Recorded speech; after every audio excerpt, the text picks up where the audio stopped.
Harry Tracy was of medium height, about 5 foot 8 inches tall according to prison records, with piercing blue-gray eyes and sandy-colored hair. While not necessarily conventionally handsome, Tracy was still said to have been quite the ladies' man. His face had a certain roughness to it that, coupled with smooth manners and a quick wit, made him one of the more desirable young men in Seattle's Tenderloin district back in the mid-1890s. And if we're being honest, it was the ladies that ultimately caused Harry's downfall, or should I say his love for the ladies. Legend has it that despite some initial trouble back east, Tracy attempted to walk the straight and narrow when he first arrived in Seattle. Found him a job working as a student fireman for the railroad and rented out a little modest room over on First Avenue. But that nightlife was a calling, and the red light districts south of Yesler Street weren't but a short walk away. Never much given to alcohol or gambling, it was most definitely the women that drew Harry, and a mere student fireman's salary damn sure wasn't enough to keep him satisfied. So Tracy started robbing, began hanging at the train depot and following his victims back to their hotel rooms, making quick work of them and fencing the valuables downtown. This went on long enough for a special detective, King County Sheriff's Deputy Jack Williams, to be assigned to the case. And while the police did not have enough evidence to arrest Tracy at the time, they did give him a stern talking to, telling the young man to leave town immediately and not let the door hit him in the ass on the way out. Harry, with his usual defiance, stated that he'd leave town when he was good and ready and not a moment sooner. Of course, Harry would end up leaving later that summer, eventually drifting on down to Utah and finding himself in even more hot water. Still, one can only imagine Deputy Jack Williams' surprise when, years later, he'd find himself face to face with Harry Tracy yet again. And this time, only one of them would survive. My name's Josh, and you're listening to the Wild West Extravaganza.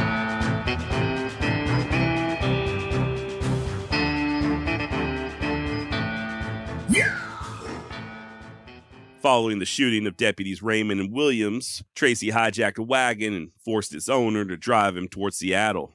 Believe it or not, they actually passed a roadblock without drawing suspicion, and by nightfall were on the outskirts of Woodland Park. By the way, this is part 2 and the final installment in the series on Harry Tracy. To hear part 1, all about Harry's early life up to and including that gun battle with Deputy Williams that I just teased in the intro, check out the link down below in this episode's description. Once in Woodland Park, Harry, with the wagon driver Lewis Johnson as his hostage, ate dinner at the home of a Mrs. Van Horn. As he scarfed down his food, Tracy said that he was bound and determined to get into Seattle, said he'd feel safer there and wanted to be within the city limits proper by sunup, and as insurance, he'd bring Johnson with him. No hard feelings, though. At this point, Harry even had Johnson write down his full name and address, saying, quote, "I've troubled you a lot, and if I ever do get a big wad again, I'm going to make things square with you." At around 9 o'clock that evening, a grocery boy appeared, unbeknownst to Tracy, and Mrs. Van Horn quietly whispered for the kid to go fetch help. As luck would have it, Sheriff Cudahy was just a mile away in neighboring Fremont. He had just arrived via buggy, alone, from Bothell, and as soon as he heard that Tracy was holed up at the Van Horn place, immediately began asking for volunteers. A few brave citizens agreed, and once armed, they took up positions around the house. To their astonishment, moments later, Tracy emerges. Only problem is he's flanked by hostages. The aforementioned Lewis Johnson and an old man named Butterfield who had the misfortune of boarding with Mrs. Van Horn. Keep in mind that Harry had no idea the sheriff was out there. He was just being his natural, cautious self. It was clear he was headed straight for the Johnson's wagon, so Cudahy took careful aim and waited, thinking that he'd get a clear shot once Tracy tried to climb aboard. And chances are he would have too, had it not been for a couple of unwitting constables, Raleigh and Brees, blundering onto the scene. I guess they had heard the news and were looking to come to Cudahy's aid. They spot Tracy, still flanked by Butterfield and Johnson, and ask the trio if they'd seen the sheriff anywhere. Seconds later, Brees notices the rifle that Harry was trying to conceal under his jacket, puts 2 and 2 together, and yells out for Tracy to drop the gun. Instead, Harry simply swings it out and puts a bullet square in Brees' forehead. Constable Raleigh is close enough to actually reach out and grab Tracy's arm, while at the same time attempted to draw his service pistol, but it's no use. Harry was just too damn quick, and he fished out a revolver of his own and pumped 2 rounds into Raleigh's belly. All of this happened in just a matter of seconds, mind you. Sheriff Cudahy and his makeshift posse scrambled to open up fire, at which point Tracy just disappears into the night. Now, Constable Raleigh would succumb to these wounds fairly quickly. And counting Brees and Deputy Raymond back at the cabin, Harry Tracy had just killed 3 men in the span of a few hours. 4 really, depending on how you look at it. Deputy Williams, who had been wounded back at the cabin, would go on to live several more years, but when he did finally die, it was from complications of those wounds he received back in the summer in 1902. The following day, July 4th, the good citizens of Seattle began arming themselves. Rifles were handed out at hardware stores as Sheriff Cudahy and a posse of 50 men began searching the woods between Seattle and Bothell. Others were strategically positioned at various points along roads and rail tracks, but mostly it was just a game of hurry up and wait. Tracy could be anywhere, holed up out in the woods or sitting in somebody's house watching all the commotion outside through a window. Unless he popped his head up or there was another sighting, the posses really couldn't do much of anything. Sheriff Cudahy admitted as much that evening during a press conference. Said he couldn't possibly say where Tracy was, but that he and his men were watching closely for the next appearance. Quote, "The chase has been a hard one, but we are not beaten yet. Tracy must be exhausted by his last flight across the country, and we must keep hard after him." End quote. And as had been the case for nearly the entire hunt, tips began flooding in. Some credible and others not so much. Tensions were so high that a poor Japanese man was nearly gunned down when a posse mistook him for Tracy. In truth, by the way, I'm recording this directly after I recorded the first episode in this series. If you hear my voice cracking, it's just because it's still not at 100% after that little cold I had a couple weeks ago. I feel fine though. My voice just isn't quite where it needs to be yet. Hopefully soon. Now, by the morning of the 4th, Harry had made his way all the way to Green Lake and held a farmer and his family at gunpoint while they made him breakfast. During the brief sojourn, Tracy described the previous day's events in vivid detail and retold the story about how he killed Dave Merrill, adding that he didn't want to hurt anybody except, quote, "those who are after me, and I'm not going to forget those people that have done me favors," end quote. Almost as if to hammer this point home, Tracy refrained from tying the family up due to their 18-month-old baby, saying, "I'll not tie you people up because somebody will have to tend to that baby. But one thing I want you to do, and that is to give me a solemn promise that you will not tell anyone I've been here for the next 48 hours. End quote. The farmers agreed. Of course they fucking did. They just wanted to be shut of the guy. And once again, Tracy departed with promises of money in the mail. Now, obviously, the couple didn't wait no 48 hours. They immediately notified the authorities, and the farmer's wife even stated that she tried to poison Tracy's food, but he was just watching too closely. The law quickly arrived on the scene, bloodhounds were dispatched, and surprise, surprise, they lost the scent after just about a mile. The general consensus was that Harry was now bound for the Cascades, but he fooled everybody again by going the exact opposite direction, right back to Puget Sound. Forced a fisherman to sail him all the way to Bainbridge Island, where, on the afternoon of the 5th, he held another family at gunpoint, the Johnsons. "I want you all to understand that I am a desperate man. My name is Tracy, and I would kill you all were it not for that pretty little child. I want all I can get to eat and good clothes in place of the ones I have on. If you give me these things, you will not be harmed." Harry then addressed Miss Johnson, saying, "Madam, I dislike to order a woman about, but I want you to hurry up and get me a big dinner. And I want lots of coffee." And I actually don't think that's a bad line. Some of you single guys might want to try someday, preferably on a first date. Just let me know how it works out.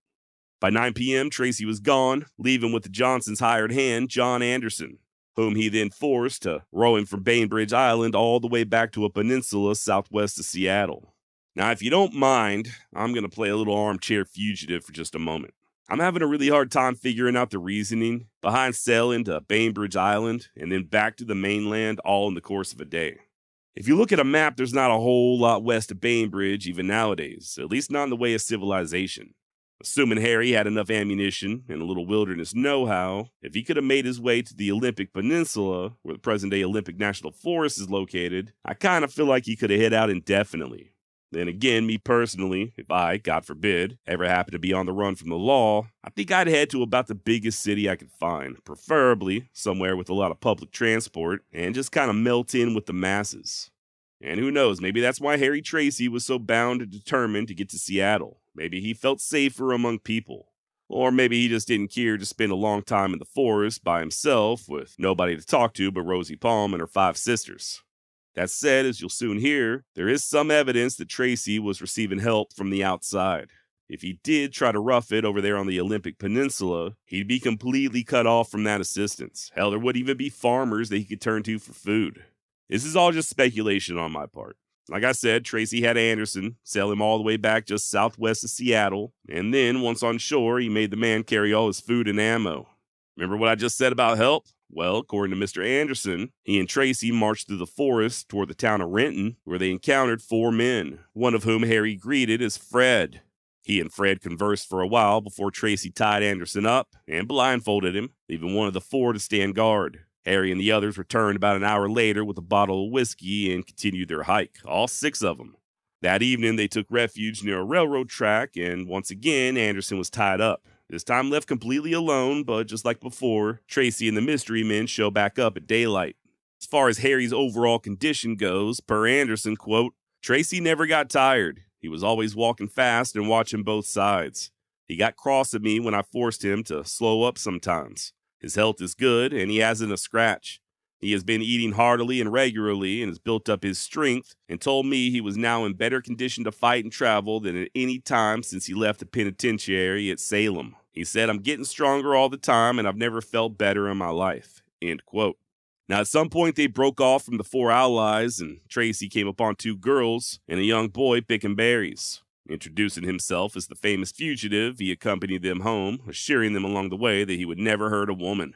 Once they arrived, Harry made the acquaintance of the family matriarch, a Mrs. Gerald's, before leaving with the little boy as a hostage and returning shortly thereafter with Anderson.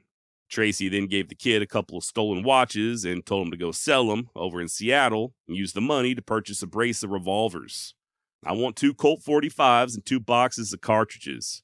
Now, if you preach on me, kid, you'll hear from me. Then, just to drive this threat home, within the boy's earshot, Tracy told his mama, if he betrays me, I'll kill your 2 other children, referencing the berry-picking sisters. This, of course, was just another one of Harry's bluffs, and once the boy departed, he assured Mrs. Gerald that she had absolutely nothing to fear. As for the kid, he had more pluck than Harry gave him credit for.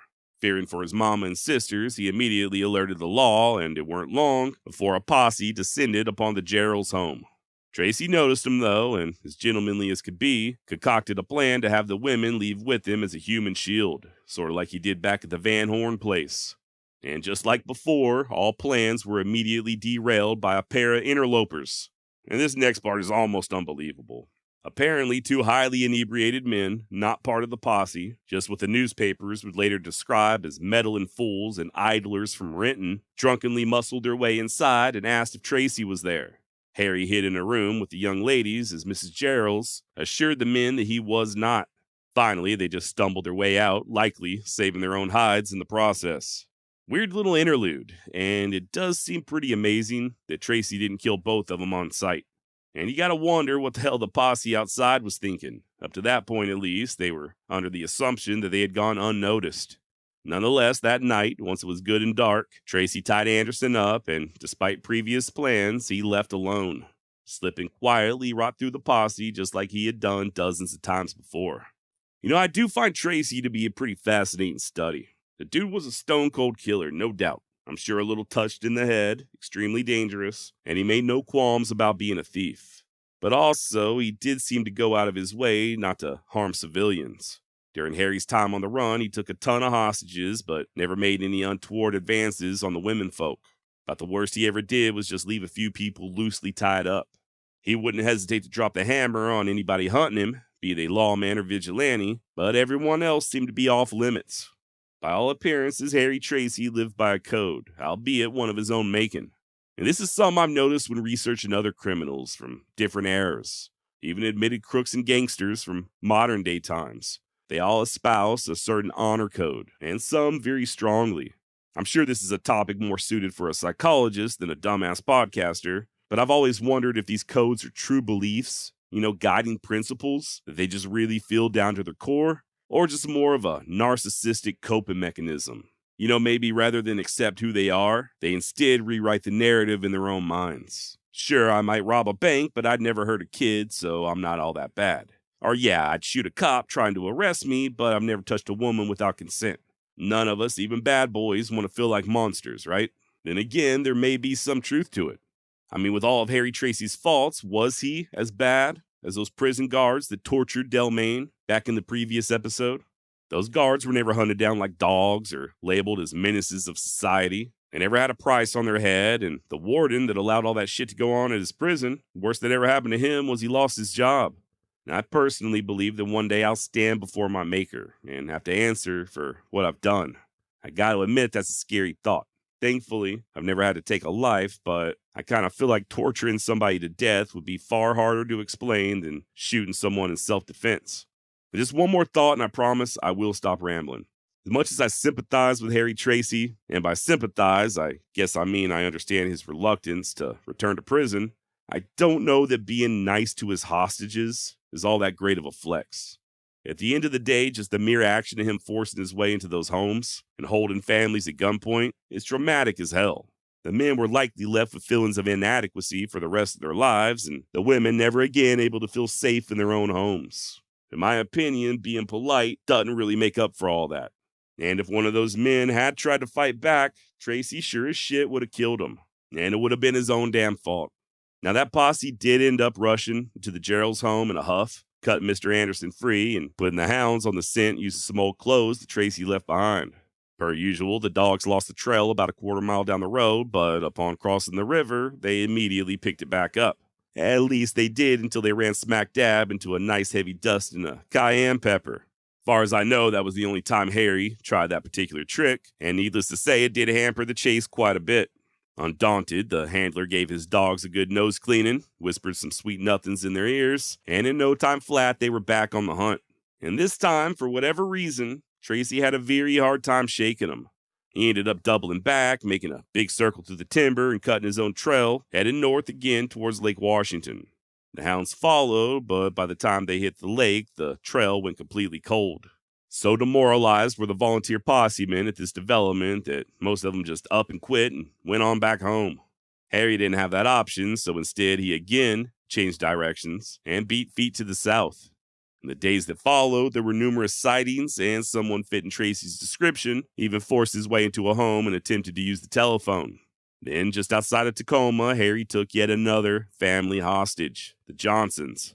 After demanding food and a change of clothing, he ordered the man of the house to go into town and procure a pair of .45 Colts. Remember, he pulled that same shit back at the Gerald's home, so I'm guessing he really wanted those damn pistols. And once again, Tracy offered up a bluff. Told Johnson that if he didn't do as he was told, he'd murder his wife and children. In the meantime, Harry gathered the remaining family members, Johnson's wife, a 17-year-old daughter, and a 15-year-old son, and took them to a hill behind the house. Apparently, Tracy wanted a nice vantage point in case anyone tried sneaking up. And this next part is very interesting. While awaiting the return of Mr. Johnson and those two twin Colts, Tracy allegedly regaled the family with stories from his days riding with Butch Cassidy's Wild Bunch. Now take that with a grain of salt, as I don't know this is something that the Geralds said, or whether or not the local press just sprinkled it in to make the story more interesting. Much of what we know about Harry's time on the run does come from newspaper accounts, and you know how that be. Speaking of which, this wasn't just some local story. This manhunt had garnered national attention, and there were daily updates in damn near every paper in the United States. Even then, President Teddy Roosevelt was obsessed, following the news closely and allegedly somewhat intrigued by Tracy's ability to elude the law for as long as he had. So yeah, there's no telling what kind of stories the press was concocting on the daily just to drum up sales. I will say this much though. When Tracy was admitted into that prison back in Utah, his official description listed a bullet scar on his left leg. Where he got that wound, what the circumstances were, is anybody's guess. For sure, Harry Tracy was involved in more than what we're discussing here. I just wish I knew the particulars. You know, that crime that got him locked up in Utah was relatively petty, but who the hell knows what else he had done prior to getting caught? How often had he slipped in and out of Browns Park in the past? Is there any truth to him riding the Hoot Owl Trail in Montana? I wish I could say one way or the other, but for now, this will have to remain a mystery. If you have any additional information on Harry Tracy, if I've gotten anything glaringly wrong, please don't hesitate to reach out and let me know. Josh@wildwestextra.com.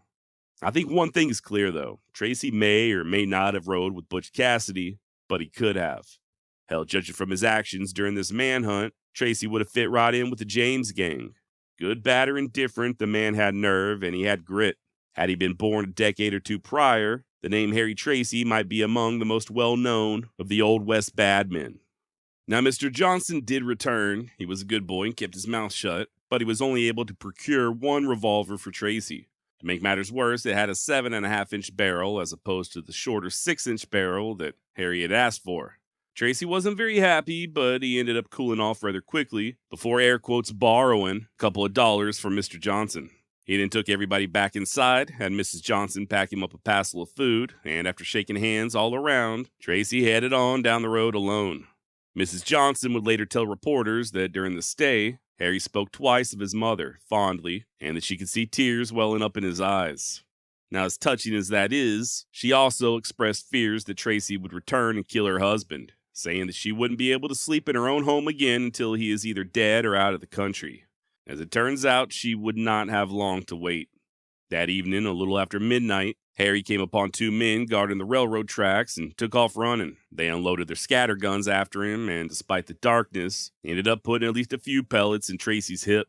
He hobbled through the woods about 50 yards before running smack dab into another lawman, Deputy Crow. Harry pretended to be a fellow posseman, but as soon as he got close, he raised his rifle and popped off a couple of shots. Luckily for Crow, Tracy didn't stick around to make sure any of his bullets found their mark. Other than a slight powder burn on his face and an exciting story to tell his grandkids, Deputy Crow was unscathed and lit out for the nearest telegraph station. Skip ahead to 8 a.m. that morning. Sheriff Cudahy arrived on scene along with those bloodhounds, but, say it with me, class, the trail soon went cold. A couple hours later, Harry was spotted on a farm some 5 miles south of Covington Station. The hounds were once more deployed, and this time they were able to follow the trail for a full 8 miles, the longest thus far in the entire manhunt. However, just like always, they eventually lost the scent. The following day, July 12th, 1902, Tracy limped his way into the home of the Portraits, an elderly French couple. Said he was the man the posse was after and that he wanted some food. Now, if Tracy had previously been at the peak of physical fitness, as the hostage Anderson had claimed, things had recently taken a drastic turn for the worse. That hip wound was hurting something fierce, and according to the Portraits, Harry's face appeared thin, drawn tight and gaunt, and he was so exhausted he could barely lift his fork. Nevertheless, after finishing his meal, Tracy was on the move, limping his way back into the safety of the forest. He didn't look like a criminal, Mrs. Portrait later recalled. He treated us very nicely, and it is hard to believe that he has such a black record. Next day, around 5 p.m., Harry was spotted by a 10-year-old boy just south of Enumclaw.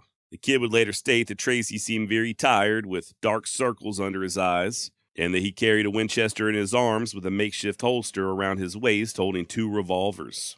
Harry asked the kid for directions to the road leading to Buckley, thanked him, and went along his way. The youngster immediately pedaled into Enumclaw and alerted the adults. There was a great clamor of hounds and men, but Harry had done circled back and it weren't no use.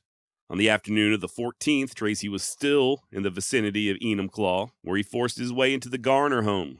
Fugitive ate dinner, ordered one of the Garner boys to give him a shave, and then departed with a new pair of pants. Meanwhile, Sheriff Cudahy decided to follow a somewhat iffy lead. More and more intel kept coming his way, backing up the idea that Tracy was receiving outside help, and what seemed like a reliable informant even claimed to know the exact location of their hideout, a remote cabin on Lake Sawyer. Desperate to make an arrest, Cudahy took 12 of his best men and made the long hike, getting lost twice in the process before finally locating the cabin. They breached the doors, guns drawn, and it was empty. While there were remnants of an old fire and what appeared to be bloody rags in the corner, Harry Tracy was nowhere to be found. Defeated and deflated, Sheriff Cudahy quit the search completely, returned home, and said that he would not go out into the field again unless he had definitive news. And I think I do understand the man's frustration. It was like chasing after a damn ghost. Couple that with all the fake Harry Tracys that began popping up, and it had to be downright frustrating. There was one jokester who walked into a logging camp demanding dinner, and although he was armed, he did not match Harry's description. But that's nothing compared to a genius by the name of William Nixon. Old Willie entered into a Seattle saloon and began quietly intimidating one of the female employees, claiming to be Tracy and strong-arming her into buying him beer. Said if she told anyone, there would be consequences. Well, she told, and the next time Nixon set foot in that saloon, he got his ass beat black and blue and locked up in jail to boot. Hell of a price to pay for a free beer. Meanwhile, the real Harry Tracy had indeed crossed the Cascades on horseback and pushed into the much more open and arid land of eastern Washington. Not far from Wenatchee, Harry stopped at a fruit ranch, taking both a meal and a fresh mount, before pushing on to the Columbia River, where he ran into a pair of stubborn ferry operators who flat out refused to take him across until sunup. Guess they was allergic to working in the dark. Tracy spent a few nervous hours watching his back trail before impatiently waking the men up at first light. And once on the other side of the river, Harry refused to pay him. Said that he was broke, but even if he had money, he wouldn't hand it over due to their uncooperativeness. Now, I don't know why I found that so funny. You know, in the past 2 months, Tracy has killed, 7 men? The 3 guards at the prison, Dave Merrill, Deputy Raymond over at the cabin, then Brees and Raleigh at the Van Horn home, and he left another Deputy Williams all but dead. Dude was absolutely not afraid to pull a trigger, yet for whatever reason, he put up with insubordination from these damn ferry operators. Kind of reminds me of that scene from No Country for Old Men, where Anton Chigurh is arguing with that old lady at the trailer park, looking for Llewellyn. Those ferry operators, much like that fictional lady, had just come across the deadliest person they would ever encounter for the rest of their lives. Yet they somehow stumbled away without so much as a scratch. Who knows, maybe this was just part of Tracy's code, or maybe he was just plumb tuckered out. I don't know. Either way, news began to spread as Tracy worked his way east through the towns of Elmira and Wilbur. Even Sheriff Cudahy got excited about the numerous sightings and decided to investigate in person. The working theory now was that Tracy was bound for the hole in the wall over in Wyoming, looking to take refuge with his own. If that's the case, the man had quite the long journey ahead of him. Unfortunately, we'll never know, as Tracy's days were about to come to a very abrupt end.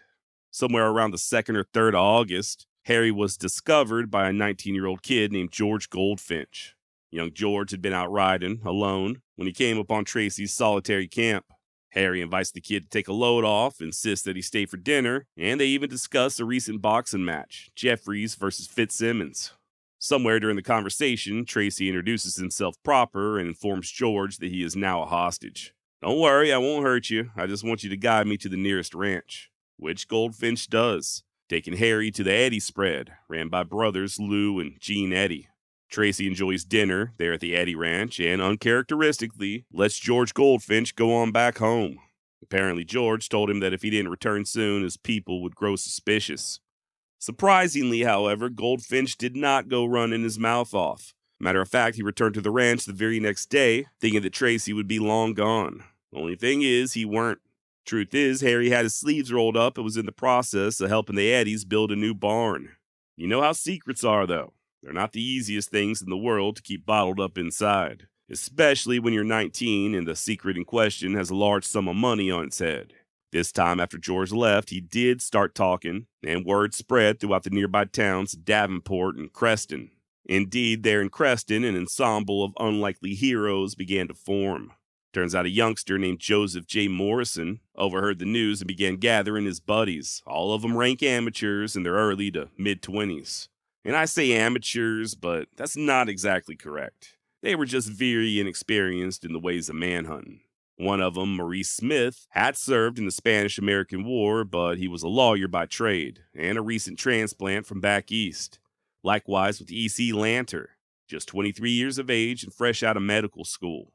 These 3 attempted to recruit George Goldfinch to guide him to the Eddy place, but young George refused, thinking that Tracy might not be happy with him after this recent turn of events. So instead, they enticed one of Morrison's hunting buddies, Frank Lillingren. To round out the posse and give it an air of legitimacy, they also talked part-time constable C.A. Straub into going with them. On August 6, 1902, they made their way to the Eddy Ranch in a buggy, finishing the last leg of the journey on foot so as not to draw attention. And believe it or not, these wannabe vigilantes were able to sneak all the way up to that barn and get to within 50 yards of the notorious Harry Tracy. Worth pointing out that these guys were a nervous wreck by this point. The doctor, E.C. Lanter, wasn't armed with nothing but an old black powder gun of dubious reliability, so he urged the lawyer, Maurice Smith, to take the shot. But I guess being the gentleman he was, Smith decided to give Harry a chance to surrender. "Throw your hands up, Tracy," Smith barked in the most authoritative voice he could muster. And Harry did exactly what he was told. He put his gun down and came out, hands in the air, meek as a damn kitten. He even began thanking the men, saying that he was glad that his long flight was finally over. And no, I just made that last part up. Of course, Harry Tracy didn't surrender. At the sound of Smith's voice, Tracy immediately dove into the barn towards that trusty Winchester of his. Still uncertain as to who he was up against and how many there was, Harry then made his way from the back of the barn to a hayfield. Both Lanter and Morrison noticed and put their long guns into action. Harry did the same, turning and snapping off a few shots with his Winchester as he ran, before diving among some large rocks for cover. As he did so, he tripped and lost control of the rifle and had to scramble to retrieve it. By this time, all 5 men of the posse were rushing out into the field right at him, so Tracy started firing off rounds in earnest. And while he did succeed in stopping their advance, all his bullets were strangely falling short. Not only was Tracy fighting with the setting sun directly in his eyes, but as would later be determined, during that fall he had knocked loose the front sight of his rifle, thus rendering it practically ineffective at anything past a couple of dozen yards. Since it was now or never, the boys from Creston split up and tried to flank Harry, forcing him to leave the rocks and making a dash for a basin in the distance. Of course, their aim weren't much better than his. Maurice Smith was basically just walking rounds in on Tracy. Anytime the fugitive would appear in a break in the tall grass for just a second or two, Smith would fire, look for the dust plume, and adjust aim. This happened a few times before finally he thought he got a hit. Excited, Smith quickly unloaded his gun in that general area, and then quiet. A deafening silence fell as the young heroes strained their senses to pick up any sign of movement in the tall grass. All of a sudden, Lanter raised his rifle and let her rip, but just turned out to be a rather large hog, who squealed in fright and ran off back towards the barn. Crazy as it sounds, this did help to break the tension somewhat, as the emotions of the last few minutes caused the young men to begin laughing uncontrollably. Here they were, chasing after a confirmed killer, still out there and as dangerous as a cornered mountain lion, and they was giggling like school children. At least they were, until they heard a muffled shot from what sounded like a pistol. Seeing as how the sun was going down and none of them felt that strongly about going into the tall grass in the dark, they decided to stay put where they were and wait till daybreak. Round about midnight, here comes Sheriff Gardner of Lincoln County, and he too thought it would be a wise choice to wait until morning. At least he did until first light. As the men of the posse mustered up courage to descend into the tall grass once more, the brave sheriff declined to join them. Even so, Lanter and Smith advanced cautiously, rifles at the ready, until they found what they was looking for. Not 20 yards from where Smith thought that he got off that lucky shot the day before lay Harry Tracy, covered in dirt and blood and deader than disco. Upon further inspection, they saw that at least one of Smith's rounds shattered Harry's right leg and likely severed his large artery. Tracy applied his belt as a tourniquet, but I reckon he saw the writing on the wall. Quickly losing his life strength and unable to move, Harry pulled his own revolver, placed it against his right eye, and pulled the trigger. Sheriff Gardner, sensing all the commotion, rushed out immediately and began waving his pistol around and demanding to take charge of the situation. Sometime later that day, Harry's body was hauled to the town of Davenport, where a mob of souvenir hunters were awaiting. Lining up on both sides of the street, they began reaching out and pulling off buttons at first, and then just flat out ripping off pieces of Tracy's clothing. And that was just the beginning. Once the body was placed inside the coroner's office, the crazed crowd busted in the windows and stormed inside. Within minutes, Tracy was stripped completely naked as the damn human vultures tore away his hair and skin, leaving the corpse absolutely riddled with bloody patches where entire chunks of flesh had been hacked away. Sheriff Cudahy, who had arrived in town just a few minutes prior, was so overcome by the scene that he began sobbing. Now, there was a bit of a dust-up as to who got to claim Tracy's body. Sheriff Cudahy could have done so had he chose, as he did still hold a warrant on the man, but he was as done could be at this point. He just up and left town. Stalwart Sheriff Gardner said that it was he who should deliver Harry's body back to Oregon and get the reward, since he was killed in his jurisdiction, but them young posse men who did all the work refused to let the lawman at the body. Good for them. Finally, the governor ordered Creston Constable Straub to take possession and oversee the transport back to that prison down in Salem. And you're not going to believe this next part. Before they loaded Tracy onto a train bound for Oregon, they poured acid all over his face just as a way to dissuade any future trophy hunters. Guess the idea was to make him look as unrecognizable as possible. Even still, Constable Straub had to physically sit on the coffin for the entire train ride, clutching a rifle. According to his interview with the Spokane Spokesman Review, if he hadn't, quote, souvenir hunters would have cut so many chunks off it that there wouldn't have been much left, end quote. Be that as it may, a mob was still able to power their way through as the coffin was being transferred to a wagon down in Salem. The lunatics managed to smash the casket into pieces and made off with the splinters, along with even more strips of Harry's putrefied skin. Good Lord. Eventually, what was left of the poor bastard was laid to rest in an unmarked grave there at the Oregon State Penitentiary, covered up with a heap of lime, right alongside his old buddy / murder victim, Dave Merrill. Now, Merrill's body had been discovered way back on July 15th, and sure enough, just like Tracy had stated, Dave had 3 bullet holes in his back. Apparently, a lady had been out walking with her son when the kid got a good whiff of the decomposing body. One of those smell it before you see it kind of deals. Dave's brother, Benjamin Merrill, was able to positively ID the body, as did the prison warden. And no, neither the woman nor her son were given any of the reward money. The governor of Oregon even released an official statement trying to rationalize his decision, basically saying that the bounty was offered as a way to entice men to risk their lives in search of the fugitive, and that simply stumbling upon a dead body while picking berries or walking was just pure dumb luck, blah, blah, blah, blah, blah. Typical politician bullshit. Speaking of rewards, you will read that the bounty on Tracy's head had reached over $4,000. Not sure how true that is, but the final amount they ended up getting paid was just $2,500. And you better believe Sheriff Gardner, who showed up after the fact and didn't even have balls to go into that tall grass after Tracy, tried to claim it as his own. The nerve on this guy. Hell, so did George Goldfinch. Remember him? At least he had a semi-legitimate claim, as he was the one who first spread news as to Tracy's location over at the Eddy Ranch. There was a lawsuit, but in the end, the reward was divvied up among those 5 amateur possemen: Smith, Lanter, Morrison, Lillengren, and Straub. And I think that's fair. They would have each ended up with around the equivalent of $15,000 in today's money. And I doubt they had to buy their own drinks for quite some time. Now, like I said earlier, for research, I leaned heavily on the book The Saga of the Outlaw Harry Tracy by James J. Nystrom. And if you don't mind, I think the last couple of paragraphs from Mr. Nystrom's book are a fitting end to this story. The furor that Harry Tracy created in the months in which he had been hunted slowly died down, even in the places he had passed through on his mission to escape. Today, there are few markers on his trail of mayhem, no placards where he shot it out with deputies or held hostages for days. The man who so boldly and brazenly marched across 500 miles of thick underbrush, tall grass, and dense forests has left only the impression of a memory. People living in these areas held vivid memories of the circumstances throughout their lives. Today, all those who remembered are gone. It is their descendants who keep only a memory of a memory. Perhaps it is fitting that this outlaw, no matter how bold and daring, has left little or no trace on the landscape of the Pacific Northwest.